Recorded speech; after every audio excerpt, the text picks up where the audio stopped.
Sugar జబ్బుతో బాధపడుతున్నప్పుడు తరచూ మూత్రానికి వెళ్ళడం అనేది చాలా సాధారణమైన విషయం. అయితే షుగర్ జబ్బు లేకపోయినా తరచూ మూత్రానికి వెళ్లాల్సి వస్తుంటే అది ఖచ్చితంగా సమస్యే.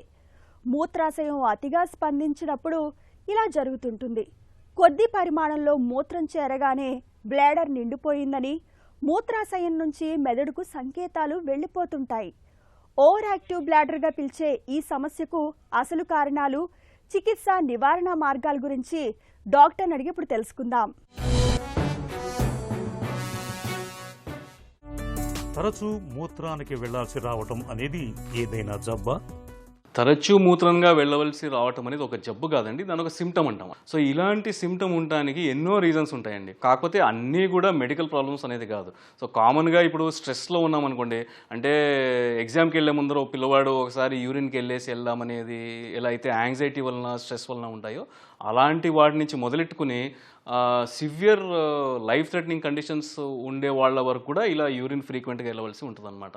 సో ఎవరన్నా నేను ఫ్రీక్వెంట్గా వాష్రూమ్కి వెళ్తున్నాను, ఫ్రీక్వెంట్గా ఎక్కడెళ్ళినా కూడా నేను ఒక టాయిలెట్కి వెళ్ళవలసి వస్తుంది అన్నప్పుడు దాన్ని నిజంగా ఏదైనా పెథలాజికల్ కండిషన్ వలన ఇలా అవుతుందా, లేకపోతే జస్ట్ టెంపరీగా ఉన్న స్ట్రెస్ వలన, యాంగ్జైటీ వలన అవుతుందా అని డిఫరెన్షియేట్ చేసుకుంటే దాన్ని బట్టి ఏం ట్రీట్మెంటో తెలుస్తుందండి.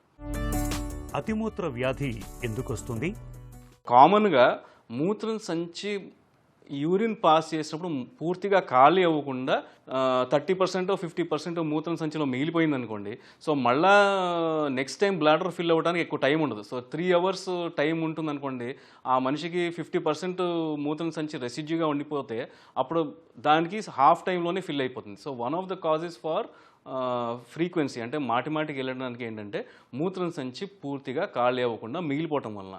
సో దానివల్ల కామన్గా వెళ్ళే రకమైన పేషెంట్స్ కొంతమంది ఉంటారు. కొంతమందికి అలా కాకుండా యూరినరీ ప్రొడక్షన్ ఎక్కువైపోతుంది. అంటే ఫర్ ఎగ్జాంపుల్ ఏదైనా యాంగ్జైటీ వలన కానీ, స్ట్రెస్ వలన కానీ, లేకపోతే సింపుల్గా ఓవర్ హైడ్రేషన్ అంటే మనకు అవసరానికి మించి ఏదైతే వాటర్ ఇంటేక్ తీసుకుంటామో దానివల్ల వాటర్ ఇంటేక్ ఎక్కువ ఉండటం వలన యూరిన్ ప్రొడక్షన్ ఎక్కువ ఉండటం అనేది అంటుంది అనమాట. So this is the second kind of set of problems where urine production పెరగటం వలన ఫ్రీక్వెన్సీ రావటం అనేది. మూడోది ఏంటంటే ఈ రెండు ఉండవు కానీ యూరినరీ బ్లాడర్ మూత్రం సంచిలో కాస్త ఇరిటేషన్ వలనో, ఇన్ఫ్లమేషన్ వలనో bladder tends to become over active. అంటే మొత్తం 300 mlలో 400 mlలో కెపాసిటీ ఉంటే అది నిండే వరకు ఉండకుండా 100-150 ml ఫిల్ అయ్యటంతోనే మూత్రం నిండుగా ఉండేటట్టు అనిపించి యూరిన్ ఫిల్ అయ్యి యూరిన్కి వెళ్ళవలసే సిమ్టమ్స్ రావచ్చు అనమాట. సో ఈ లోకల్గా ఏదన్నా ఇన్ఫెక్షన్స్ ఉన్నా, ఇన్ఫ్లమేషన్స్ ఉన్నా ఇలాంటి వాళ్ళకు కూడా ఇలాంటి సిమ్టమ్స్ అవి వస్తాయి. సో ఇది కాకుండా ఇంకా కాస్త రేర్గా చూసామంటే ఇప్పుడు రేర్ కేసెస్లో అంటే అడ్వాన్స్డ్ ట్యూబర్క్లోసిస్లో కానీ, పోస్ట్ రేడియేషన్ ఇలాంటి వాళ్ళలో మూత్రం సంచి కెపాసిటీ తగ్గిపోతుంది అనమాట. అంటే మామూలుగా 300-500 ml ఏదైతే ఫిల్ చేయవలసిన కెపాసిటీ యూరినరీ బ్లాడర్కి ఉంటుందో ఆ బ్లాడర్ కెపాసిటీ తగ్గిపోయి 50 mlకో 70 mlకో యూరిన్కి వెళ్ళవలసి వస్తుంది అనే కండిషన్లో కూడా ఫ్రీక్వెంట్గా వెళ్తారు.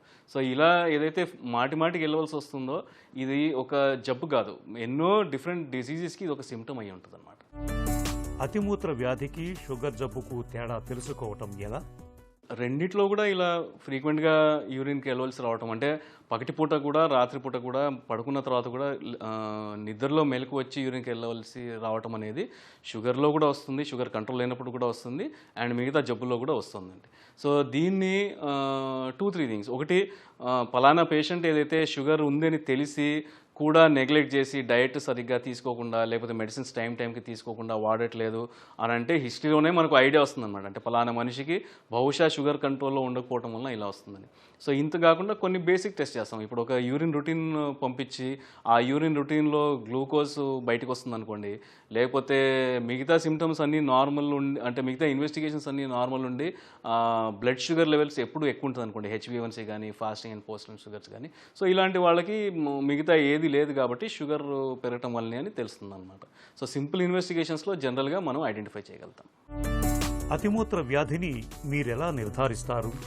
పేషెంట్ నేను ఫ్రీక్వెంట్గా వెళ్తున్నాను, రాత్రి పడుకున్న తర్వాత కూడా చాలాసార్లు లేవల్సి వస్తుంది, ఇలాంటి సిమ్టమ్స్ ఉన్నప్పుడు ఫస్ట్ అండ్ ఫార్మోస్ట్ వేరే ఏమన్నా కారణాలు ఉన్నాయని హిస్టరీలోనే ఐడెంటిఫై చేస్తాం. అంటే షుగర్ ఉంది కానీ నేను షుగర్ ట్రీట్మెంట్ సరిగా తీసుకోవట్లేదనో, లేకపోతే ఎప్పటి నుంచో వాడుతున్న మెడిసిన్స్ నేను మళ్ళీ షుగర్ లెవెల్స్ చెక్ చేయకుండా తీసుకుంటున్నానని ఇలాంటి క్లూస్ కొన్ని మనకి హిస్టరీలోనే వస్తాయి అనమాట. లేకపోతే దీంతో పాటు నాకు యూరిన్ ఫ్లో సరిగ్గా లేదని ప్రాస్టేట్ పెరిగిన పేషెంట్ అంటారు. సో ఇలా రావడంతో పాటు నాకు యూరిన్లో మంట వస్తుందనో యూరిన్లో బ్లడ్ వస్తుందనో చెప్పేవాళ్ళు ఉంటారనమాట. సో హిస్టరీలో కొద్ది గొప్ప మనకి వేరే కారణాలు ఏమైనా ఉన్నాయా అని మనం ఐడెంటిఫై చేయగలుగుతాం. ఇది కాకుండా యూరిన్ శాంపిల్స్ అనలైజ్ చేయటము, బేసిక్ బ్లడ్ శాంపిల్స్ అనలైజ్ చేయడంతో మోస్ట్ కామన్ ఫ్యాక్టర్స్ షుగర్ కంట్రోల్లో ఉందా లేదా, కిడ్నీ ఫంక్షన్తో ఎఫెక్ట్ అవ్వడంతో పాటు ఇలాంటిది ఏమైనా అవుతుందా, బ్లాడర్ కెపాసిటీ ఎలా ఉంది, యూరిన్ పాస్ చేసిన తర్వాత ఎంత మిగిలిపోతుంది, పోస్ట్ వైట్ రెసిడ్యూ అంటాం. ఇలాంటి ఇన్వెస్టిగేషన్స్ ద్వారా మనకు మోస్ట్ ఆఫన్ ఎటువైపు వెళ్ళాలి, నెక్స్ట్ ఏం చేయాలని ఒక ఐడియా వస్తుందండి. అతిమూత్ర వ్యాధికి ఎలాంటి చికిత్స తీసుకోవాలి? అవుట్ ఆఫ్ కంట్రోల్ డయాబెటీస్ వల్లనే ఇలాంటి సిమ్టమ్స్ వస్తున్నాయి, మిగతా అన్నీ నార్మల్గా ఉన్నాయి, జస్ట్ షుగర్స్ కంట్రోల్ తప్పడంతో ఇలాంటి సిమ్టమ్స్ వస్తున్నాయి అనే పేషెంట్కి షుగర్కి మేనేజ్ చేసే ఫిజిషియన్కి వెళ్ళి బ్లడ్ షుగర్స్ కంట్రోల్ చేసుకుంటే చాలా వరకు సిమ్టమాటిక్గా రికవర్ అవుతారు. కొద్దిమంది పేషెంట్స్కి మనము ఓవర్ యాక్టివ్ బ్లాడర్ అంటాం, అంటే షుగర్స్ కంట్రోల్ ఉంటాయి కానీ బ్లాడర్ ఓవర్గా రెస్పాండ్ అవటం, either because of unknown factors కానీ, స్ట్రెస్ కానీ, లోకలైజ్డ్ ఇన్ఫ్లమేషన్స్ కానీ ఉన్న వాళ్ళకి మెడికల్ మేనేజ్మెంట్తో రెగ్యులర్గా వాడే మెడిసిన్స్ కంటిన్యూ చేయడంతో రిలీఫ్ సాధిస్తారు. కొద్దిమందికి అవుట్లెట్ అబ్స్ట్రక్షన్ అంటాం, అంటే యూరిన్ ఫ్లో సరిగా ఉండకుండా మూత్ర సంచి ఖాళీ అవ్వట్లేదు, పోస్ట్ వైట్ రెసిడ్యూ ఎప్పుడు ఎక్కువగా ఉంటుంది అనే పేషెంట్కి మళ్ళీ మెడిసిన్స్తో మేనేజ్ చేస్తాం, different set of medicines. So ఈ మెడిసిన్స్ వాడటంతో పాటు రిలీఫ్ వచ్చే వాళ్ళు చాలామంది ఉంటారు. కొద్దిమంది పేషెంట్స్కి మెడికల్గా అవుట్లెట్ అబ్స్ట్రక్షన్కి రెస్పాండ్ అవ్వకుండా సర్జరీకి, లేజర్ సర్జరీకి వెళ్ళే వాళ్ళు ఉంటారు, లేదా బ్లాడర్ కెపాసిటీ తగ్గిపోయింది అనే వాడికి సర్జరీతో ట్రీట్మెంట్ చేసేవాళ్ళు ఉంటారు.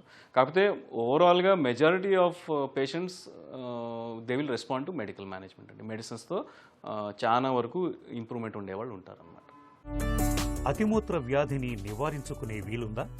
ఫ్రీక్వెంట్గా యూరిన్కి వెళ్ళవలసిన కారణం ఏంటి తెలుసుకుంటే ఆ జబ్బు కానీ ఆ కండిషన్ కానీ రాకుండా ఉండడానికి మనం చేయగలుగుతాం. అంటే సింపుల్ థింగ్స్ లైక్ షుగర్ కంట్రోల్లో పెట్టుకోవడం, రాత్రి భోంచేసిన తర్వాత మరీ ఎక్కువగా నీళ్లు తాగకపోవడం, ఇలాంటి సింపుల్ థింగ్స్తో కంట్రోల్ అయ్యే వాళ్ళు ఉంటారు. లేకపోతే ఏదన్నా అంటే పర్టికులర్ ప్రాస్టేట్ ప్రాబ్లం కానీ అలాంటివి ఉండే వాళ్ళకి ఆ పర్టికులర్ మెడిసిన్స్ని టైంకి తీసుకుని ఫాలో అప్ అవ్వడంతో మళ్ళీ ఇలాంటి సిమ్టమ్స్ రిపీట్ అయ్యే వాళ్ళు కూడా ఉంటారన్నమాట. తరచూ మూత్ర విసర్జనకు వెళ్లాల్సి రావడం అంటే అంతకు మించిన అసౌకర్యం మరొకటి ఉండదు.